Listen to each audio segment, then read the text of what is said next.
আপনারা যারা 9 to 5 job নিয়ে ইন্টারেস্টেড তারা এখনও র্যাট রেসে আছেন। এই ভিডিওটা তাদের জন্য না। যারা কখনো অনলাইন বিজনেস বা বিজনেস সম্পর্কে আইডিয়া রাখেন বা অন্য কোথাও বিজনেস সম্পর্কে কিছু শুনেছেন, যারা বিজনেস নিয়ে মোটামুটি ইন্টারেস্টেড তারা আজকে ভিডিওটি ওয়াচ করতে পারেন। তো আজকের ভিডিওতে আমি আপনাদেরকে বলবো কিভাবে আপনারা অনলাইন বিজনেস শুরু করতে পারেন কয়েকটি ইচ স্টেপের মাধ্যমে। তো আজকে আমি এই স্টেপগুলো ওভারভিউ করার চেষ্টা করবো আপনাদের সামনে, এবং লাস্টে যে টিপসটি দিব এটি ছাড়া আপনারা আপনাদের অনলাইন বিজনেসে কখনোই সাকসেস হতে পারবেন না। তো ভিডিওটি শেষ পর্যন্ত। তো ফার্স্টে যেটি আপনাদেরকে মনে রাখতে হবে সেটি হচ্ছে অনলাইন বিজনেস করার জন্য আপনাদের যে ওয়াইড রেঞ্জে অনলাইনের আইডিয়া রাখতে হবে সেটা না, কারণ প্রথমেই আপনি এইগুলা আইডিয়া গ্যাদার করতে পারবেন না। আপনি যখন বিজনেসে এন্টার করবেন আপনি আস্তে আস্তে এগুলো সব শিখে যাবেন। তো অনলাইন বিজনেস শুরু করার জন্য আপনাকে প্রথমেই কিছু বেসিক আইডিয়া রাখতে হবে, কিভাবে ফেসবুক অ্যাড কাজ করে বা কিভাবে আমি আমার প্রোডাক্ট সেল করতে পারি।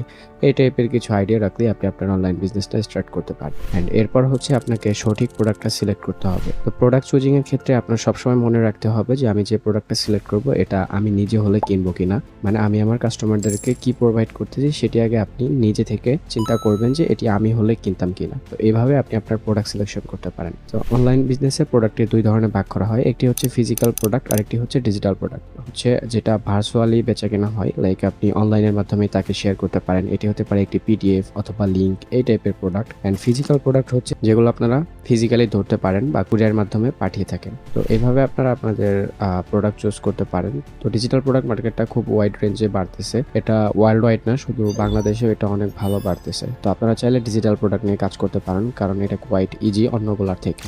তো আপনারা ইউটিউবে অনেক ফ্রি রিসোর্স পেয়ে যাবেন ডিজিটাল প্রোডাক্ট নিয়ে। সো এটা নিয়ে চাইলে আপনারা ইউটিউবে সার্চ করে অনেক নলেজ গেদার করতে পারেন। অ্যান্ড ফিজিক্যাল প্রোডাক্টের ক্ষেত্রে আপনাদের অবশ্যই ট্রেন্ডিং প্রোডাক্ট অ্যান্ড যে প্রোডাক্টটি মার্কেটে ভালো চলতেছে এইগুলো রিসার্চ করে আপনাকে প্রোডাক্ট আনতে হবে, এবং প্রোডাক্টের কোয়ালিটি অবশ্যই অনেক ভালো রাখতে হবে যাতে আপনারা রিপিট কাস্টমার পেতে পারেন।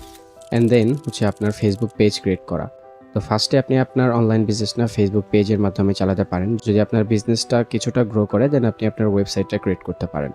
তো অনলাইন বিজনেসে ওয়েবসাইটটা অনেক গুরুত্বপূর্ণ, তবে ফার্স্টে শুরু করার ক্ষেত্রে আপনি শুধু ফেসবুক পেজের মাধ্যমে শুরু করতে পারেন।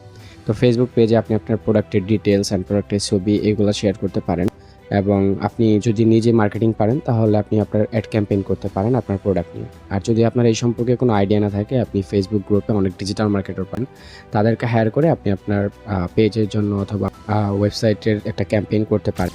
অ্যান্ড লাস্ট যে ইম্পর্টেন্ট থিংটা বলবো সেটা হচ্ছে আপনাদের কমিউনিকেশন স্কিলটা। যখন আপনার কমিউনিকেশন স্কিলটা ভালো হবে তখন আপনি চাইলেই খুব সহজে যে কোনো প্রোডাক্ট সেল করতে পারবেন, অথবা প্রোডাক্ট সোর্সিংয়ের ক্ষেত্রেও আপনি খুব ভালো একটা কমিউনিকেশন স্কিল দিয়ে খুব ভালো ভালো প্রোডাক্ট সোর্স করতে পারেন, এবং অন্যদের থেকে কম প্রাইসে অনেক সময় সোর্স করতে পারবেন। এ থেকে আপনার লাভের অংশটা অনেক বেশি থাকবে, নেট প্রফিটটা অনেক ভালো। তো সেক্ষেত্রে আমি বলবো আপনার কমিউনিকেশন স্কিলটা অনেক গুরুত্বপূর্ণ অনলাইন বিজনেসে। তো এই কয়েকটা স্টেপে আপনি আপনার অনলাইন বিজনেস শুরু করতে পারেন। এখানে আমি কিছু ওভারভিউ দেওয়ার চেষ্টা করলাম, এখানে ডিটেলসে আমি কোনো কথা বলিনি। তো আপনারা যদি চান আমি ডিটেলসে অনলাইন বিজনেস নিয়ে কথা বলি তাহলে আপনারা কমেন্ট করতে পারেন, আমি নেক্সট ভিডিও এই বিষয়ে। তো আজকে ভিডিও ছিল এই পর্যন্তই। This is my Hasib.